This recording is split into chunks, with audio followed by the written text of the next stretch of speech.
Hello दोस्तों, स्वागत है आपका फाइनल रिव्यू में। और आज है 7 जून। 7 जून को जितने भी करंट अफेयर के क्वेश्चन बनेंगे वो हम इस वीडियो में डिस्कस करेंगे और इसकी पीडीएफ आपको मिलेगी हमारे टेलीग्राम चैनल पे। लिंक आपको डिस्क्रिप्शन पे मिल जाएगा।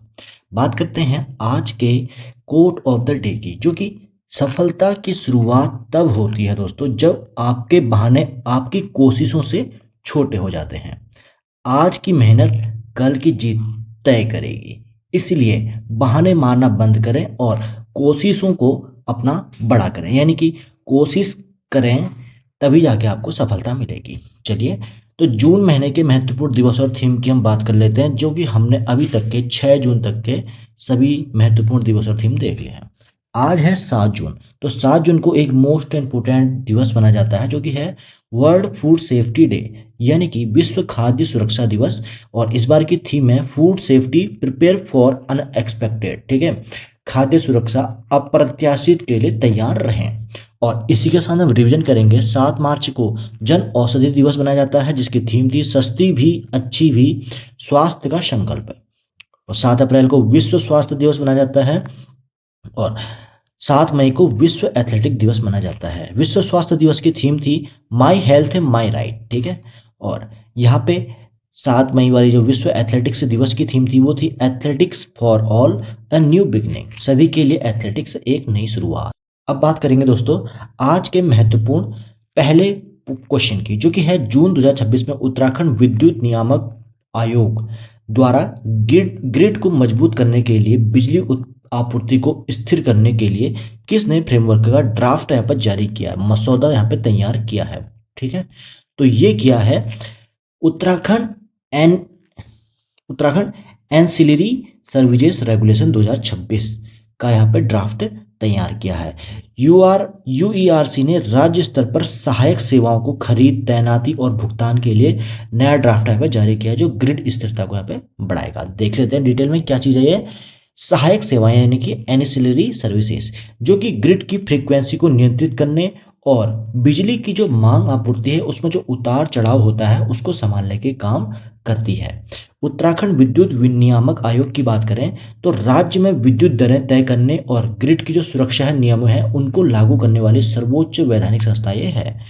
इस नए फ्रेमवर्क का मुख्य उद्देश्य राज्य में सौर और पवन ऊर्जा जैसी जो नवीकरणीय यानी कि रिन्यूएबल एनर्जी के ग्रिड हैं इसमें शामिल होने से पैदा होने वाली जो अस्थिरता है उसको रोकना यह है। बात करेंगे इस रेगुलेशन के लागू होने से बिजली कटौती यानी कि पावर आउटेजेस की घटनाएं जो हैं कम आएंगी और राज्य की जो केंद्रीय ग्रिड पर निर्भरता थी वो सीमित हो जाएंगी। और राष्ट्रीय स्तर पर सहायक सेवाओं का संचालन की बात करें तो केंद्रीय विद्युत नियामक आयोग करता है, जिसकी तर्ज पर उत्तराखंड इसे राज्य स्तर पर ला रहा है। अगला क्वेश्चन है, हाल ही में उत्तराखंड सरकार द्वारा राज्य के दूर दराज के पर्वतीय गांवों में लास्ट माइल कनेक्टिविटी यानी कि अंतिम छोर संपर्क को सुधारने के लिए किस योजना के तहत 1050 करोड़ रुपए आवंटित यहाँ पर किए गए हैं। तो ये किए हैं दोस्तों प्रधानमंत्री ग्राम सड़क योजना यानी कि PMGSY के तहत। बात करेंगे इसकी तो यहाँ पे प्रधानमंत्री ग्राम सड़क योजना की शुरुआत 25 दिसंबर 2000 को ग्रामीण क्षेत्रों में मार्ग सुधारने हेतु की गई थी। ये योजना पूर्णतः केंद्र प्रायोजित थी, परंतु वर्तमान में हिमालय राज्यों के वित्तीय अनुपात जो कि 90:10 यानी कि केंद्र में 90 और राज्य में 10 है निर्धारित करती है। ठीक है, और पर्वतीय क्षेत्रों में योजना का जो मुख्य मानक है वो 250 या उससे अधिक की आबादी वाली बस्तियों को 12 सड़कों से यहाँ पे जोड़ना है। और लास्ट माइल कनेक्टिविटी की बात करें तो इसका मुख्य लक्ष्य जो सुदूर पर्वतीय क्षेत्रों के जो अंतिम छोर तक पक्की सड़क बुनियादी परिवहन सुविधाओं को पहुंचाना है। और लास्ट पॉइंट है सड़कों के बेहतर नेटवर्क से पर्वतीय क्षेत्रों में होने वाले जो पलायन है उसको रोकने तथा स्वास्थ्य, शिक्षा और सुविधाओं के विस्तार में मदद यहाँ पे मिलती है। बात करेंगे अगला क्वेश्चन, जो कि है जनवरी 2026 में राष्ट्रीय अपराध ब्यूरो रिकॉर्ड ब्यूरो यानी कि NCRB द्वारा जारी inter operable criminal justice system ICJS 2.0 की राष्ट्रीय रैंकिंग में किस राज्य की पुलिस ने प्रथम स्थान प्राप्त किया। तो ये उत्तराखंड पुलिस ने प्रथम स्थान प्राप्त किया है। यहाँ पे उत्तराखंड पुलिस ने 93.46 स्कोर के साथ देश में शीर्ष स्थान पर पाया है। ये system police, court, jail, forensic को वन डेटा वन एंट्री सिद्धांत पर जोड़ता है। बात करेंगे इसकी, तो ये आईसीजीएस गृह मंत्रालय की महत्वपूर्ण परियोजना है जिसे राष्ट्रीय अपराध रिकॉर्ड ब्यूरो यानी कि एनसीआरबी द्वारा देश भर में क्रियान्वित किया गया है। ये प्रणाली 5 मुख्य स्तंभों में, जिसमें पुलिस जो कि सीसीटीएनएस एक शाखा है पुलिस की, ई फॉरेंसिक, ई कोर्ट, ई अभियोजन और ई जेल, यानी कि सारा क्या है ऑनलाइन होने वाला है। ऑनलाइन होने के लिए एक साझा डिजिटल प्लेटफॉर्म पर ये लाती है। बात करेंगे प्रणाली क्या है, वन डेटा वन एंट्री सिद्धांत पर काम करती है जिससे अपराधियों का रिकॉर्ड सभी जांच और न्यायिक एजेंसियों को तुरंत यहाँ पे लाइव उपलब्ध हो जाता है। उत्तराखंड पुलिस ने त्वरित निस्तारण और 100% डेटा एंट्री और फॉरेंसिक रिपोर्ट अपलोड में राष्ट्रीय रैंकिंग में पहला स्थान यहाँ पे हासिल कर रखा है। और इसी क्रम में देखें, राष्ट्रीय अपराध रिकॉर्ड ब्यूरो एनसीआरबी का जो मुख्यालय है वो नई दिल्ली में है, जो देश भर में अपराधों के आंकड़ों के विश्लेषण की नोडल संस्था यहाँ पे है। बात करेंगे इसी क्रम में, अगला क्वेश्चन है, जून 2026 में उत्तराखंड सरकार द्वारा सतत विकास लक्ष्य जो कि एसडीजी है, इसको हासिल करने के लिए शुरू की गई जो मुख्यमंत्री पर्यावरण मित्र योजना है, इसका मुख्य उद्देश्य क्या है? तो इसका मुख्य उद्देश्य है ग्राम पंचायतों और शहरी निकायों में 100% कचरा प्रबंधन सुनिश्चित करना। बात करेंगे इसकी, तो यह योजना सीधे तौर पर संयुक्त राष्ट्र के सतत विकास लक्ष्य जो एसडीजी 11 में है सस्टेनेबल सिटीज और एसडीजी 12 में है जिम्मेदारी उपभोग व उत्पादन, इससे संबंध रखता है। मैंने बताया था एसडीजी जो हैं वो सस्टेनेबल डेवलपमेंट गोल के 17 गोल यहाँ पर हैं, जिसमें 1 से लेकर 17 तक हर एक गोल है। ठीक है, 1 2 3 4 ऐसे करके नंबरिंग में, पहले में कुछ और, दूसरे में कुछ और, तीसरे में कुछ और है। तो आपको क्या करना है, इन 17 गोल्स को रट लेना है। कोई भी एग्जाम में कोई सा भी गोल से पूछ लिया जाएगा और पूछ लिया जाएगा कि सस्टेनेबल डेवलपमेंट गोल एसडीजी 17 में कौन सा है, एसडीजी 11 में कौन सा है। तो ये बहुत ज़्यादा इंपॉर्टेंट हो जाता है।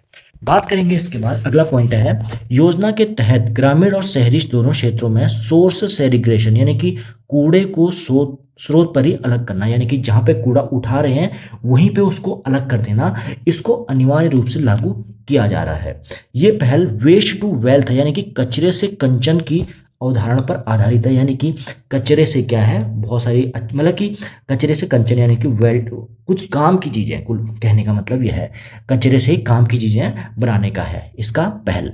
यहाँ गीले कचरे से जैविक खाद जैसे कि देखते होंगे आप, और सूखे कचरे पर का रिसाइकलिंग यहाँ पे किया जाएगा। इसी से तो वेस्ट टू वेल्थ है यहाँ पे अप्रोच अपनाई जाएगी। बात करेंगे उत्तराखंड के संवेदनशील पर्वतीय पारिस्थितिक तंत्र को प्लास्टिक कचरे से मुक्त करना और प्राकृतिक जल स्रोतों को बचाना इसका प्राथमिक लक्ष्य है। इसी क्रम में स्थानीय ग्राम पंचायतों और महिला स्वयं सहायता समूह यानी कि जो एसएचजीस होते हैं, इनको कचरा प्रबंधन से जोड़कर ग्रामीण स्तर पर आजीविका के यहाँ पे नए अवसर यहाँ पे दिए जा रहे हैं। और अगला है क्वेश्चन, डिजिटल जनगणना जो कि 2027 में पूर्ण हो जाएगी, इसके संबंध में निम्नलिखित कथनों पर विचार करना है, कौन सा विकल्प यहाँ पे सही है। तो ऑप्शन नंबर सी सही है, जिसमें ये भारत की पहली पूर्णतः पेपरलेस जनगणना है और ये 33 प्रश्न इसमें निर्धारित है। इसमें पहला क्वेश्चन गलत हो गया, ऑप्शन दूसरा ये गलत हो गया और तीसरा भी गलत हो गया। ठीक, बात करेंगे इसकी, तो यहाँ पे जनगणना के इतिहास की बात करें तो यहाँ पे प्रथम जनगणना जो थी वो 1872 में लॉर्ड मेयो के कार्यकाल में शुरू हुई थी, लेकिन जो प्रथम आधिकारिक नियमित जनगणना थी वो 1881 में लॉर्ड रिपन के ने यहाँ पे शुरू की थी। बात करेंगे इसी के बाद हर 10 साल में जनगणना शुरू होने लगी और आगामी जनगणना देश के इतिहास यानी कि 16वीं आज़ादी के बाद 16वीं कहने का मतलब यह है जो 2027 में जनगणना होगी वो होगी 16वीं और आज़ादी के बाद होगी 8वीं, यानी कि 1947 के बाद से कौन से नंबर की 8वीं है, जो कि पूर्णतः पेपरलेस और डिजिटल होने वाली है। इस जनगणना में प्रगणन जो कि एनोमिनेटर्स होते हैं, ये कागजी रजिस्टरों की जगह भारत सरकार द्वारा जो विकसित विशेष मोबाइल एप्लीकेशन है इसके माध्यम से आंकड़े यहाँ पे दर्ज करेंगे। डेटा संग्रह को सटीक और सरल बनाने के लिए मोबाइल ऐप में कुल 33 मानक प्रश्न निर्धारित किए गए हैं जिनका उत्तर यहाँ पे अनिवार्य होगा। डिजिटल डेटा संग्रह का सबसे बड़ा जो लाभ है, ये जनसांख्यिकी आंकड़े बहुत जल्दी तैयार हो जाएंगे, जिससे क्या है नीति निर्माण में तीव्रता आएगी। अब देखो ऑनलाइन है तो जाहिर सी बात है हर चीज जल्दी होने वाली है। इसमें। अब बात करते हैं अगले क्वेश्चन की, जो कि है संयुक्त राष्ट्र सुरक्षा परिषद यानी कि यूएनएससी में लॉबिंग और सुधारों के बीच किन देशों को जनवरी 2026 से गैर स्थायी सदस्य के रूप में यहाँ पे शामिल किया गया है? तो ये किया है पाकिस्तान, पनामा, डेनमार्क, ग्रीस और सोमालिया, ये 5 देशों को किया है। यहाँ पे इन 5 देशों को 2 वर्ष के कार्यकाल के लिए यूएनएससी के अस्थायी सदस्यों के रूप में चुना गया है। इसमें याद रखना पाकिस्तान भी है। क्वेश्चन वो ऐसे बनाएगा, 4 ऑप्शन दे देगा एक एक देश का, और उसमें एक ऐसा देश डाल देगा जो उसमें नहीं होगा। तो इसमें 4-5 देश हैं, पाकिस्तान है, पनामा है और सोमालिया है, डेनमार्क और ग्रीस है। ये याद रखना, ठीक है। इसमें संयुक्त राष्ट्र सुरक्षा परिषद के 2026-27 से इनका कार्यकाल शुरू हुआ है और 2 वर्ष के लिए यानी कि 26-27 यानी कि 27 में पूरा हो जाएगा। बात करेंगे यूएनएससी की, तो इसमें कुल 15 सदस्य होते हैं, जिसमें 5 सदस्य तो स्थायी होते हैं और 10 सदस्य क्या होते हैं, संयुक्त राष्ट्र महासभा द्वारा चुने जाते हैं, जो कि अस्थायी होते हैं। अस्थायी सदस्यों का चुनाव 2 वर्ष के कार्यकाल के लिए होता है, जिसके लिए जो महासभा है वो 2/3 बहुमत की आवश्यकता यहाँ पे होती है। और नवीनतम हमने बात कर ली है, और 1 जनवरी 2026 से लेकर 31 दिसंबर 2027 तक ये हैं, 2 साल के लिए रहते हैं ये। और इस क्रम में देखेंगे हम, जो संयुक्त राष्ट्र चार्टर है, इसके तहत सुरक्षा परिषद का जो सर्वोपरि दायित्व होता है विश्व स्तर पर अंतर्राष्ट्रीय शांति और सुरक्षा को अक्षुण्ण बनाने हेतु होता है। और सुरक्षा परिषद के अस्थायी देशों के पास वीटो पावर नहीं होती है, वीटो पावर केवल स्थायी सदस्यों के पास होती है, जैसा कि आप सभी जानते हैं।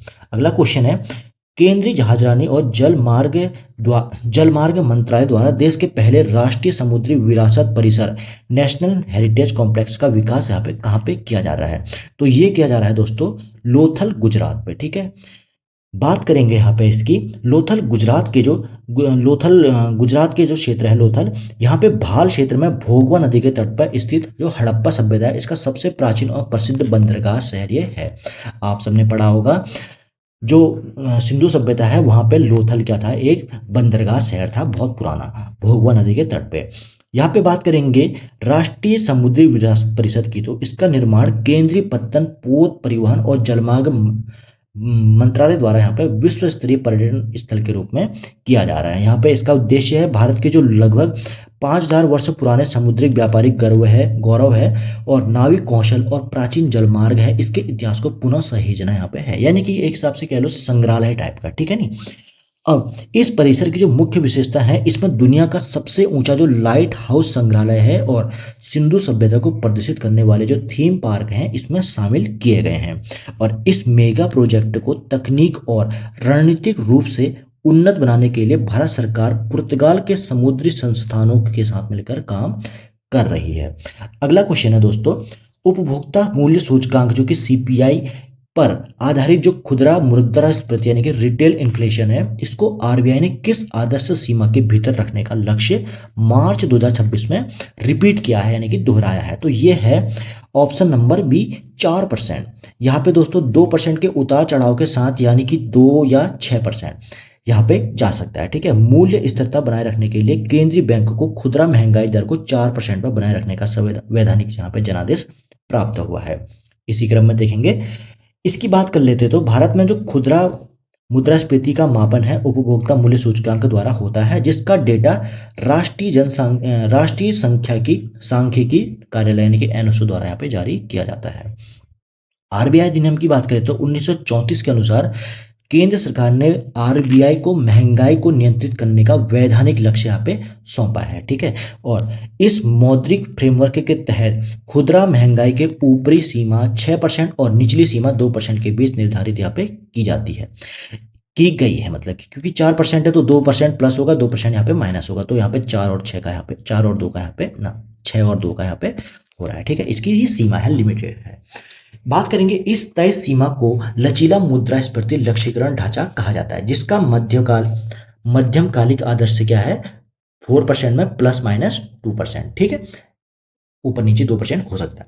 महंगाई को इस निर्धारित सीमा में रखने का जो निर्णय है मौद्रिक नीति द्वारा लिया जाता है, जिसकी अध्यक्षता आरबीआई गवर्नर ही करते हैं। तो ऐसा क्वेश्चन भी बन सकता है, मौद्रिक नीति के जो अध्यक्ष हैं वो कौन है? तो वो कौन है? आरबीआई के गवर्नर हैं।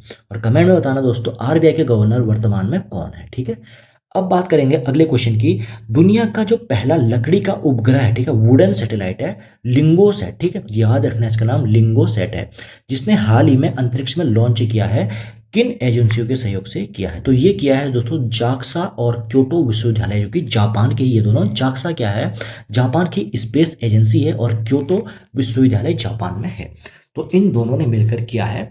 बात करेंगे लिंगोसैट नाम जापानी शब्द लिग्निन, लिग्निन जो कि लकड़ी का मुख्य घटक है, इससे बना है, जिसे मैग्नोलिया की लकड़ी से तैयार किया गया, ठीक है। इस सैटेलाइट को किससे किया तैयार? मैग्नोलिया से, मैग्नोलिया की लकड़ी से। धातु के उपग्रह नष्ट होते समय एल्युमिनियम ऑक्साइड के खतरनाक कण यहाँ पे छोड़ते हैं, जिससे क्या है, पृथ्वी की जो ओजोन परत है उसको भारी यहाँ पे क्षति पहुंचती है। और इसी को ध्यान में रखते हुए लकड़ी का उपग्रह का बनाया गया है, और जिसका कार्यकाल समाप्त होने पर पृथ्वी के जो वायुमंडल में प्रवेश करते ही बिना किसी हानिकारक मलबे के पूरी तरह जलकर समाप्त हो जाएंगे, क्योंकि ये लकड़ी है और इससे क्या होगा, जीरो यहाँ पे पॉल्यूशन होगा। मटेरियल तो नहीं है ना, इसलिए। अब बात करेंगे अगले पॉइंट की, जो कि अंतरिक्ष के अत्यधिक निर्वात, जो कि वैक्यूम है, और भीषण तापमान जो कि बदलाव के बीच लकड़ी की मजबूती और स्थायित्व को परखना इस मिशन का मुख्य लक्ष्य है।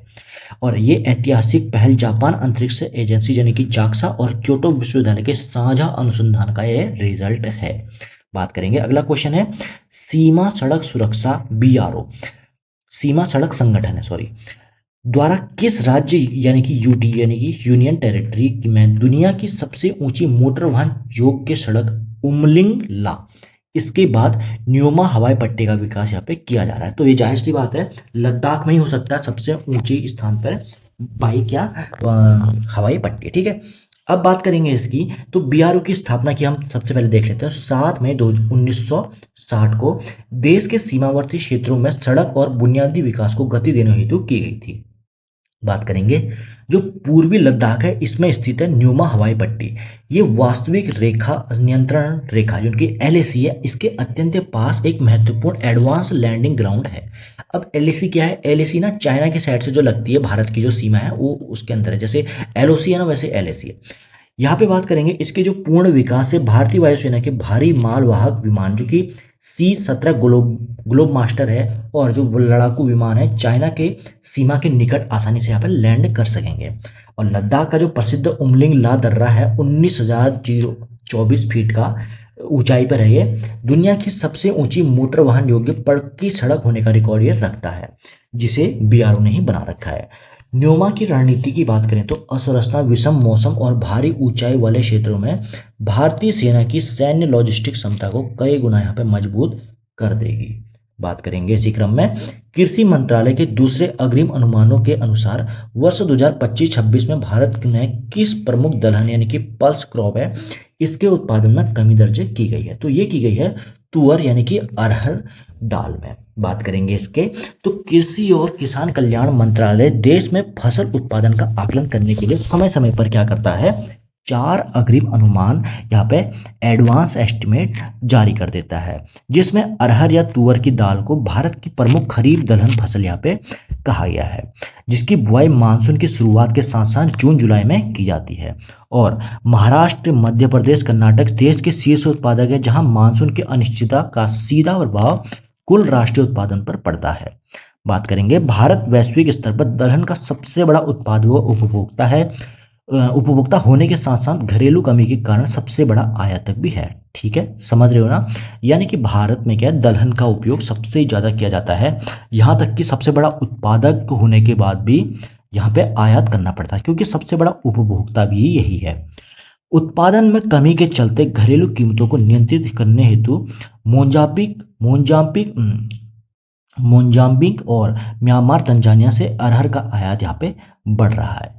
अगला क्वेश्चन है, आज का लास्ट है, भारत श्री पहल का प्राथमिक लक्ष्य क्या है। तो भारत श्री क्या है ना, देश के जो सभी प्राचीन और ऐतिहासिक शिलालेख हैं उनका डिजिटलीकरण करके एक सुरक्षित भंडार यहाँ पे बनाना है, यानी कि जो शिलालेख हैं, ताम्रपत्र हैं, उस हिसाब से।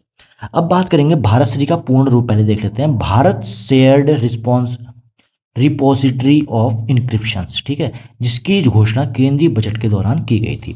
परियोजना का क्रियान्वयन भारतीय पुरातत्व सर्वेक्षण ASI और केंद्रीय संस्कृति मंत्रालय के द्वारा संयुक्त रूप से किया जा रहा है। इसके तहत क्या होगा, प्राचीन मंदिर और संग्रहालयों के जो लगभग 1 लाख प्राचीन शिलालेख और पांडुलिपियां हैं उनका डिजिटल संरक्षण यहाँ पे किया जाएगा।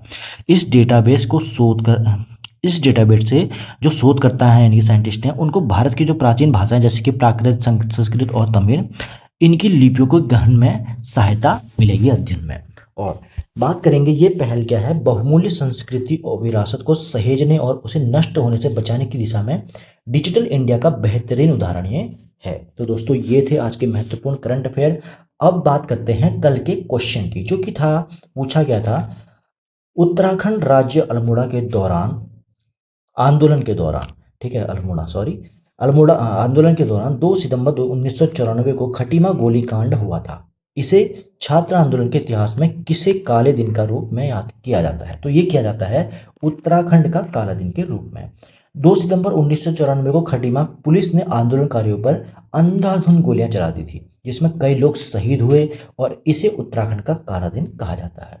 ठीक है, अब बात करेंगे आज के क्वेश्चन ऑफ द डे की, जो कि है उत्तराखंड की जो प्रसिद्ध भिलंगना नदी है, इसका उद्गम स्रोत निम्नलिखित में से कौन सा ग्लेशियर है? ऑप्शन यहाँ पे 4 हैं, आप इसका आंसर कमेंट बॉक्स में करिए और डिटेल में आंसर लिखिए इसका।